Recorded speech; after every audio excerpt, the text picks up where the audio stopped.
Hello and welcome back to the APUS History Curriculum for Era 8. In this video, we'll be looking at topic 8.13, the environment and natural resources. So let's get to it. While there had been previous attempts to address environmental concerns, particularly during the Progressive Era led by Theodore Roosevelt, those efforts had been relatively small. By the time the 1970s rolled around, numerous activists, modern-day muckrakers, had started drawing society's attention to chemical pollution, nuclear fallout, and the impact that population growth was having on the Earth. The unprecedented affluence of post-war America allowed millions of middle-class families to move to the suburbs in search of a quality of life that their same modern consumer society threatened through pesticides, smog, water pollution, and other hazards. Rachel Carson's book Silent Spring shocked readers with its expose of the harm caused by DDT and other chemicals on both animal life and human safety. Oil was also the source of environmental concerns. In the 1950s, the U.S. had shifted from being the world's primary oil exporter to a growing importer, driven by the post-war boom in car ownership and suburban development. While domestic production remained high, particularly in Texas, demand began to outpace it by the mid-1950s, sparking an increasing strategic reliance on foreign, especially Middle Eastern, oil. The U.S. auto industry had boomed after the war, with the number of cars in the U.S. jumping from 26 million to 40 million by 1950. In the decades that follow, the transportation sector's share of oil consumption rose from about 50% to more than 70%, and this used mainly automobiles. The U.S. was importing nearly 1 million barrels a day by the 1950s, and within 2 decades, the country was importing over 6 million barrels a day, more than a third of U.S. demand. In August 1953, the Iranian military, with the help of the British and the U.S., overthrew Iranian Prime Minister Mohammad Mossadegh, who had nationalized the country's oil industry 2 years earlier. The U.S. worked with the new Shah of Iran to bring Iranian oil back online. This eventually led to an oversupply of oil and prices were slashed. To help stabilize prices for U.S. companies, Eisenhower imposed a quota system on oil imports so that they couldn't exceed more than 9% of domestic consumption. It worked to keep prices stable, but U.S. prices were much higher than Mideast crude prices. Arab nations, relying heavily on oil revenue, were increasingly frustrated by oil price cuts. In September of 1960, representatives from Iran, Kuwait, Qatar, Saudi Arabia, and Venezuela met in Baghdad with Iraqi officials and formed the Organization of Petroleum Exporting Countries, or OPEC. Together, they represented 80% of the world's crude exports, and they sought to defend oil prices, although at first they had little influence and were virtually ignored by the U.S. government. Then in June 1967, Israel entered into an armed conflict with Egypt, Jordan, and Syria known as the Six-Day War. Arab oil ministers called for an embargo on countries friendly to Israel. U.S. domestic production surged and largely offset the temporary loss of Mideast oil globally. So the bloc changed strategies, giving it significant clout, and prices rose. Many of OPEC's members began to partially or fully nationalize their oil resources, which gave them even greater influence in setting oil prices. U.S. oil production, meanwhile, peaked in 1970 and then began to decline. Faced with a looming gasoline shortage in 1973, President Nixon announced he was ending limits on oil imports, which represented about 30% of U.S. consumption that year, though it increased to nearly 50% of consumption within 4 years. Then, in response to America's support of Israel in the Yom Kippur War in 1973, OPEC cut off oil supplies to the U.S. and her Western allies, forcing an economic crisis in all of the industrialized Western nations. The price of gas increased tremendously, in some places quadrupling, leading to rationing in the U.S.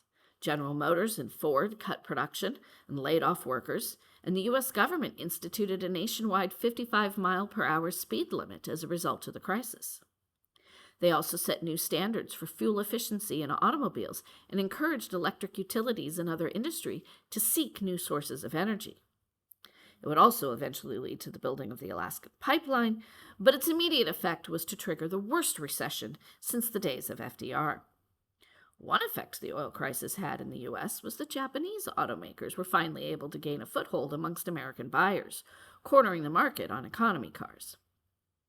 Prior to the crisis, America's cars had been big and heavy with powerful engines that gulped gasoline.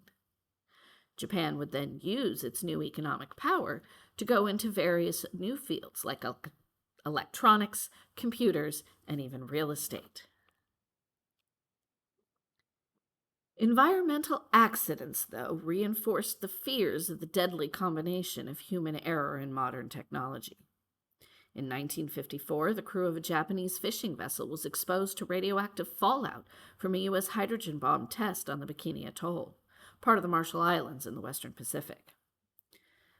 One of the crew died from radiation poisoning, and all were sickened.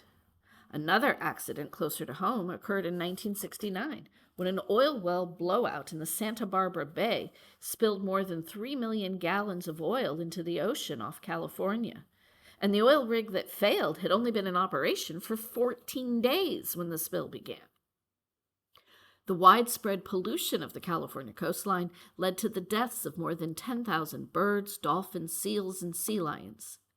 As a reaction to this disaster, activists were mobilized to create environmental regulations that would force companies to reform their practices. It also led to environmental education and the establishment of Earth Day. Also in 1969, Ohio's Cuyahoga River burst into flames from all the oil and chemicals floating on the surface. It was not the first time the river had caught fire, or even the largest incident, but it helped spur numerous water pollution control measures, including extending the Clean Water Act and establishing the Environmental Protection Agency.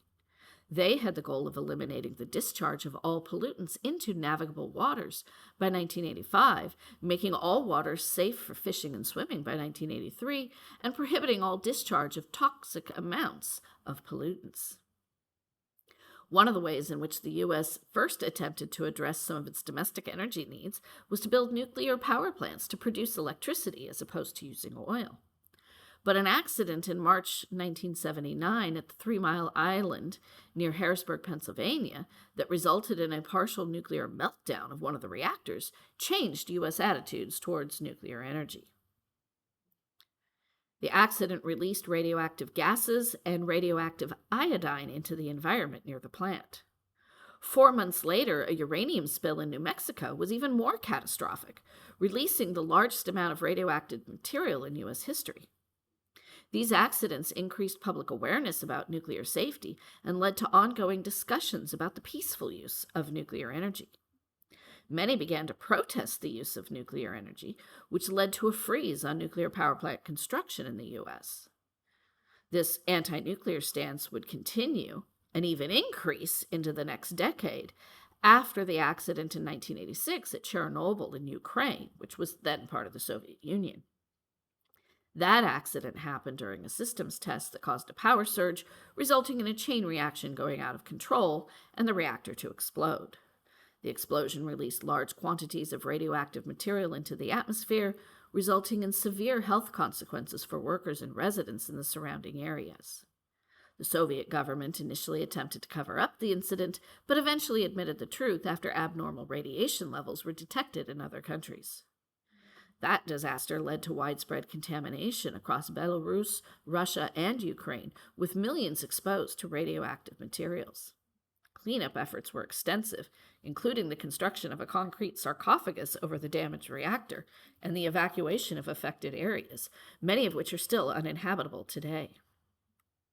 All of these incidents led to a variety of government protection legislation, some of it beginning at the state level before being adopted by the national government. The state of California became a leader in auto emissions standards by mandating that engine gases be recycled to cut back on pollution and smog choking its large cities. Congress had passed some air and water quality legislation during the post-war period, but usually left regulation and enforcement to the individual states.